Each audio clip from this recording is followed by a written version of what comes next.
అంత్యదినాల్లో మనుషులు ఉన్నటువంటి సెన్సిటివిటీని మనిషి కోల్పోతున్నాడండి.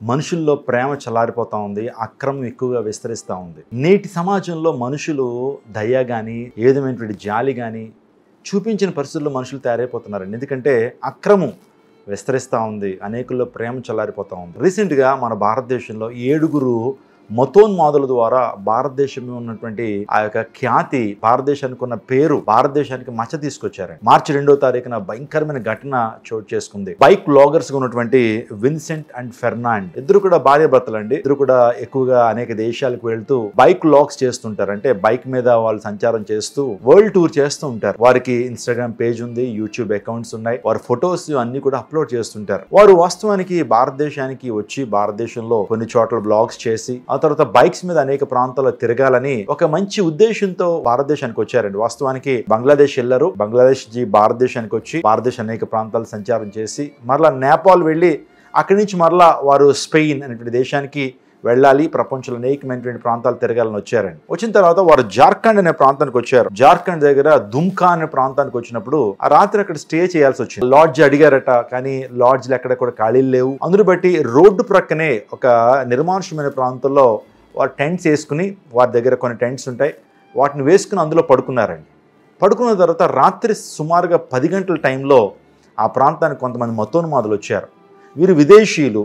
సో వారిని చూసిన తర్వాత వారి దగ్గరికి వచ్చి వాళ్ళని కొట్టి, ఫెర్నాండా అనేటువంటి ఆ స్త్రీని భయంకరమైన రీతిలో ఆమెను బాధించడం మొదలు పెట్టారు. తన భర్త విన్సెంట్ అడ్డొస్తే విన్సెంట్ ని కొట్టి తాళ్లతో బంధించి, నిజంగా ఆ 7 కూడా విదేశీ మహిళ అయినటువంటి ఫెర్నాండాని అత్యంత భయంకరమైన రీతిలో లైంగికంగా దాడి చేసి హెల్మెట్ తో కొట్టి, ఆ తర్వాత తన భర్తను కూడా భయంకరంగా నిందించి, ఎవరు లేరండి, వాళ్ళు వాస్తవానికి ఇద్దరే ఉన్నారు, వీళ్ళు 7 ఉన్నారు. భయంకరమైనటువంటి మతోన్మాదంతో భయంకరమైనటువంటి త్రాగేసి ఆ ప్రాంతానికి వచ్చి ఆమె మీద లైంగిక దాడి చేశారండి. 7 ఇష్టానుసారంగా వాళ్ళు లైంగిక దాడి చేశారు, అనేక చోట్ల గాయపరిచారు.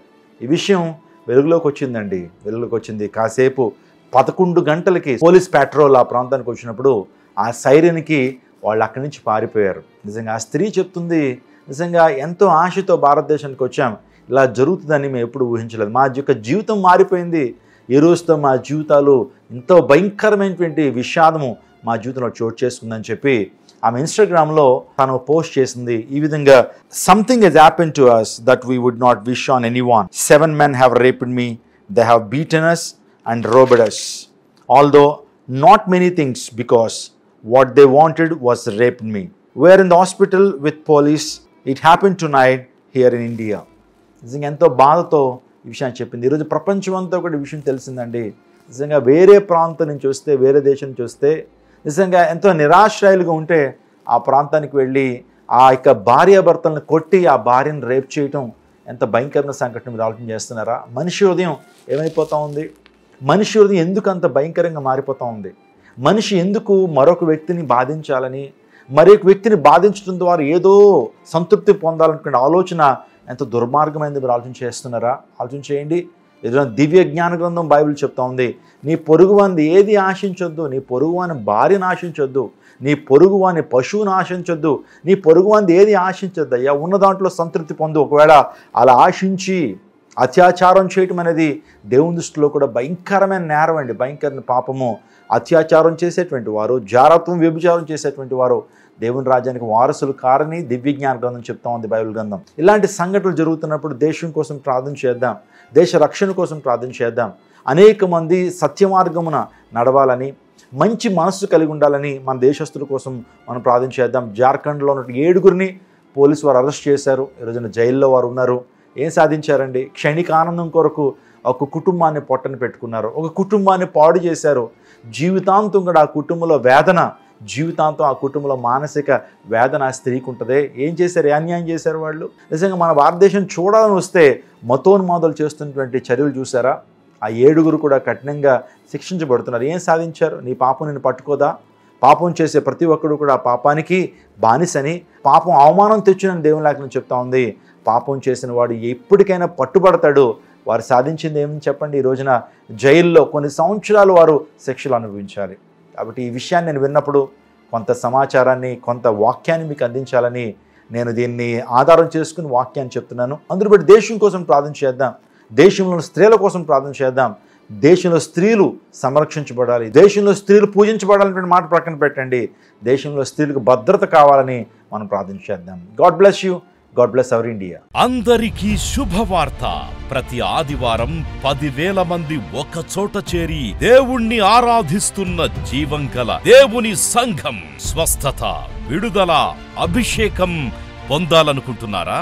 దురాత్మ శక్తుల నుంచి విడుదల కావాలా? ఆర్థిక ఇబ్బందుల నుంచి విడుదల కావాలా?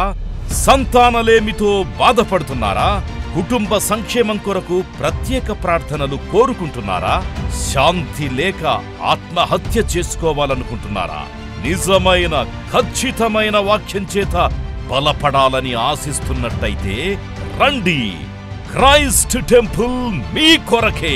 ప్రతి ఆదివారం 4 ఆరాధనలు జరుగుతున్నాయి. మొదటి ఆరాధన ఉదయం 6 గంటలకు, రెండవ ఆరాధన ఉదయం 8 గంటలకు, మూడవ ఆరాధన ఉదయం 10 గంటలకు, నాల్గవ ఆరాధన సాయంత్రం 6:30 జరుగును. స్థలం Christ temple, Mary Stella indoor stadium, Pantakaluva road, NTR circle, Vijayawada. ముఖ్య ప్రసంగికులు ప్రపంచవ్యాప్తంగా వాక్యమునందించి కోట్లాది మందికి దీవెనకరముగా ఉన్న మన దైవజనులు రెవరెండ్ డాక్టర్ పాల్ ఇమాన్యుయల్ గారు మరియు నిస్సీ పాల్ గారు శక్తివంతమైన సందేశాలను అందించి ప్రతి ఒక్కరి కొరకు ప్రత్యేక ప్రార్థనలు చేయుదురు. హృదయాలను హత్తుకునే అద్భుతమైన స్తుతి ఆరాధన సాక్ష్యాలు, ప్రతి విశ్వాసిపై ప్రత్యేక శ్రద్ధ, గృహ దర్శనాలు, ఇంకా మరెన్నో.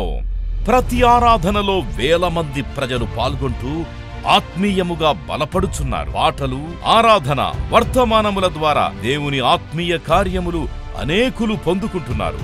విజయవాడ చుట్టుపక్కల ప్రాంతాల నుంచే కాక 100 కిలోమీటర్ల దూరం నుంచి ప్రజలు వచ్చి ఆత్మీయ మేలులు పొందుచున్నారు. ప్రతి ఆదివారం హోలీ కమ్యూనియన్ సర్వీస్. దూర ప్రాంతము నుండి వచ్చు వారికి ప్రేమ విందు కలదు. కుటుంబాలతో రండి. దేవుడిచ్చే గొప్ప రక్షణ, స్వస్థత, అభిషేకాన్ని పొందుకొనండి. రండి, మీ దుఃఖము నాట్యముగా మార్చబడును. మరిన్ని వివరాలకు సంప్రదించండి 88 6276 777.